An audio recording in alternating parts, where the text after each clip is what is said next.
Tá bom, tudo bem com vocês? Hoje nós teremos aula de literatura e veremos a obra As Cores da Escravidão, certo? Nós vamos continuar trabalhando com essa obra. Nesta aula nós trabalharemos os capítulos 8 e 9, certo? Peço a vocês que peguem o livro de vocês, certo?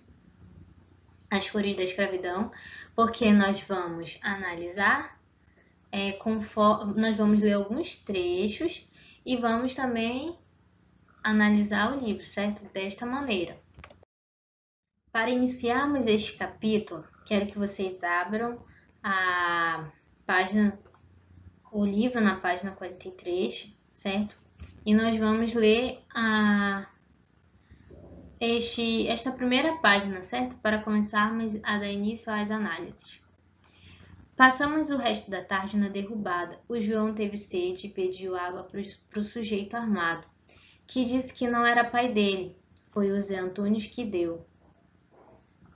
Perguntei ao João se ele estava muito cansado. Ele disse, tô, de cabeça baixa. Falei que já estava quase na hora de a gente ir descansar. Ele apenas me perguntou, onde será que está a Sofia? Será que está lá no curral? Respondi que talvez, e ele não falou nada. Ficamos ainda mais um tempo até que chegou a hora de parar. Fomos com Nandu e o Zé Antunes até certa altura e depois seguimos para comprar o que a gente precisava. Falei para o João que eu ia fazer uma comida boa para nós, mas ele não disse nada. Observem que aqui os meninos continuam na labuta, certo? Vão para a mata, certo? Para a derrubada, voltam e sempre a mesma sensação triste. E observem que o João, ele se mostra muito cabisbaixo, muito triste, muito calado, certo? Então isso denota a insatisfação dele. E vocês também vão perceber que o Tônio se sente culpado. Por quê? Porque João viajou junto com ele, porque ele pediu, certo? Então, o Tônio, de certa forma, ele começa a nutrir um sentimento de culpa. Mas, em contraponto a essas situações que eles passam, eles têm os dois amigos, certo? Os dois homens que não é como se adotassem, mas eles os, de certa forma, apadrinharam e que cuidam deles. Lembrando que eles são crianças, tá?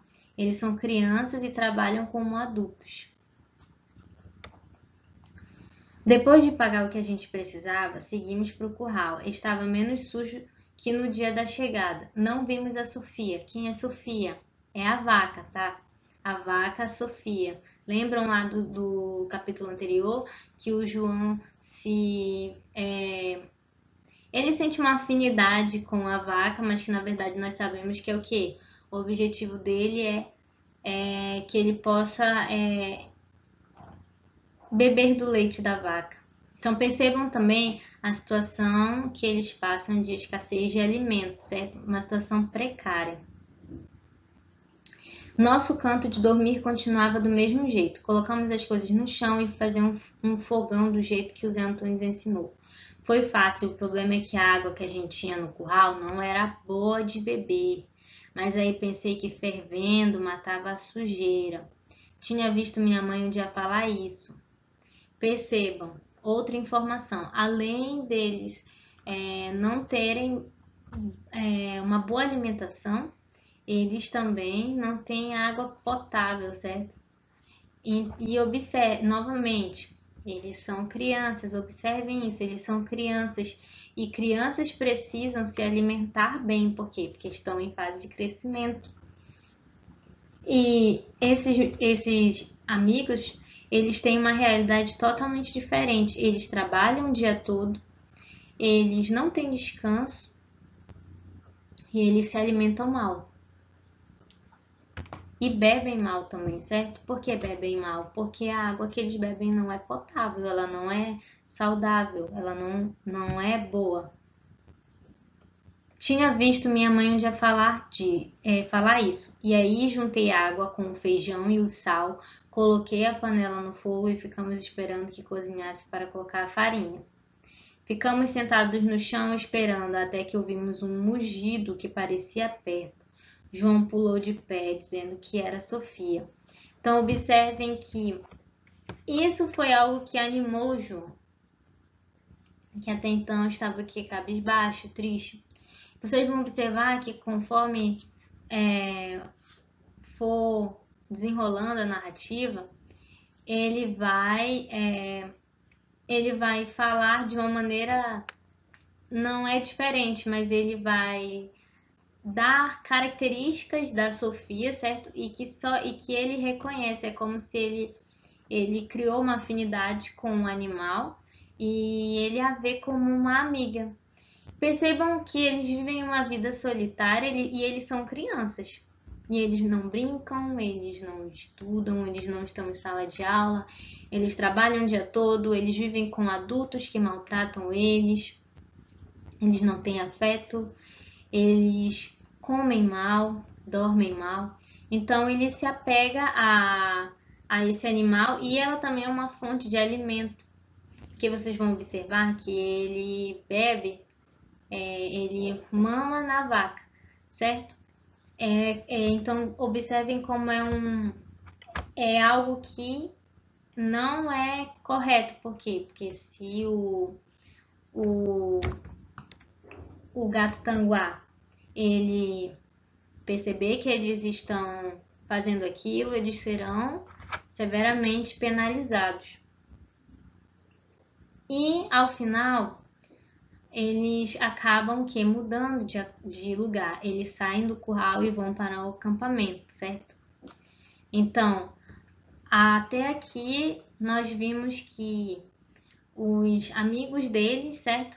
Os outros dois que trabalham na derrubada, eles os ajudam, se compadecem, certo? Por quê? Porque eles são crianças e eles têm uma expectativa, eles têm uma visão inocente daquela situação e daquilo que está acontecendo.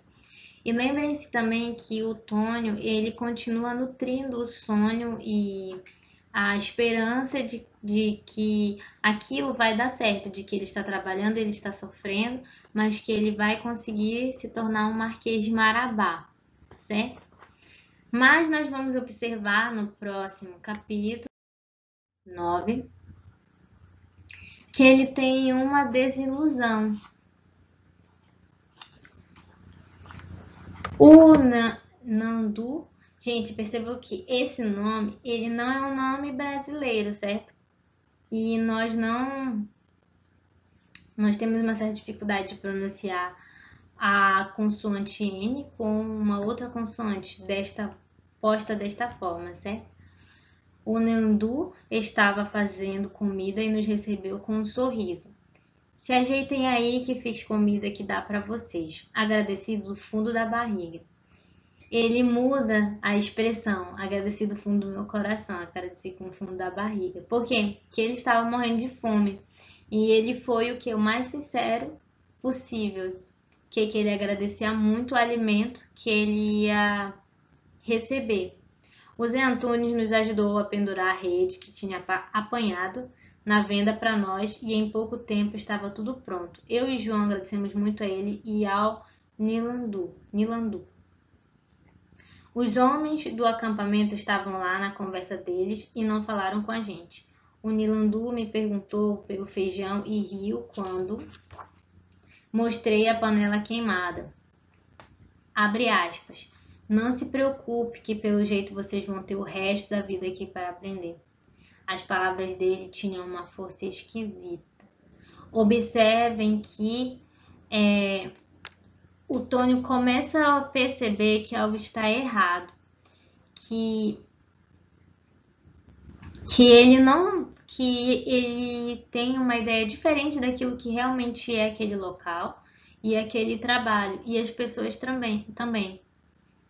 E percebam que essa fala do colega dele, do amigo dele, é preocupante e causa uma sensação estranha. Pelo jeito, vocês vão ter o resto da vida aqui para aprender. Ou seja, é como se eles não tivessem saído, eles vão continuar lá. E não é isso que o Tônio quer, certo?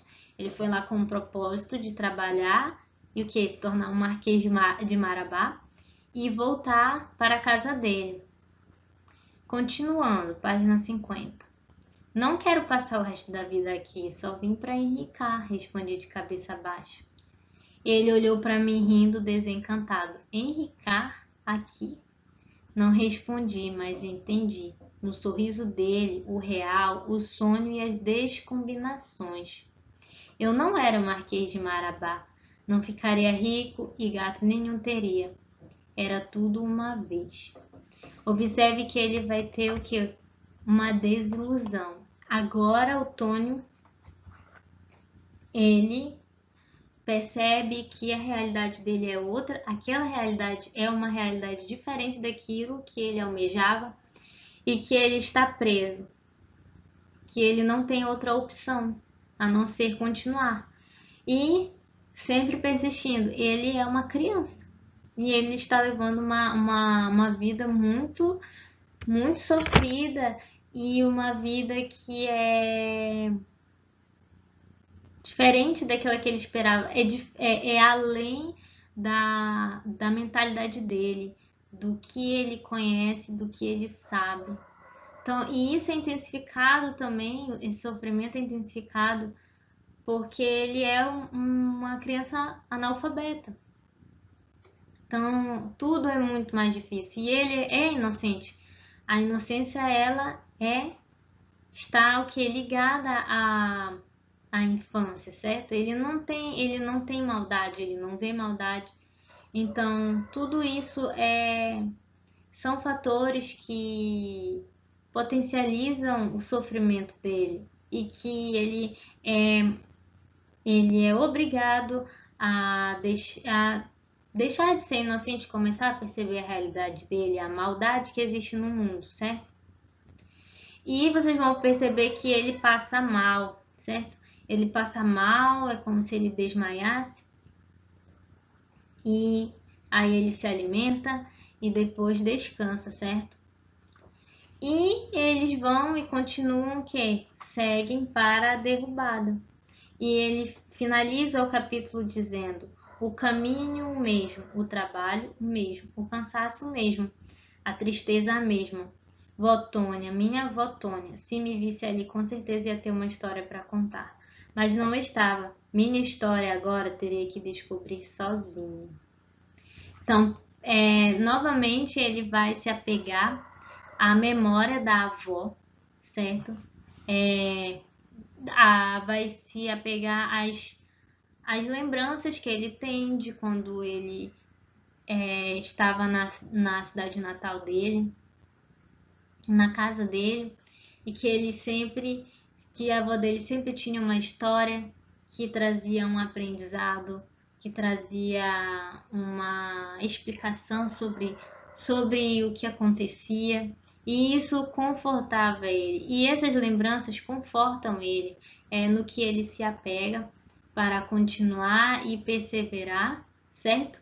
Para se distrair. E quando ele diz que ele vai ter que descobrir sozinho a história, a história dele, é que ele vai ter que crescer, certo? E ele vai ter que aprender como funciona o mundo e vai ter que passar a o que? Deixar a infância de lado, certo? Ele vai o que? Começar a agir de uma maneira mais, não seria fria, mas ver as situações tudo ao redor de uma maneira menos idealizada, menos imaginário.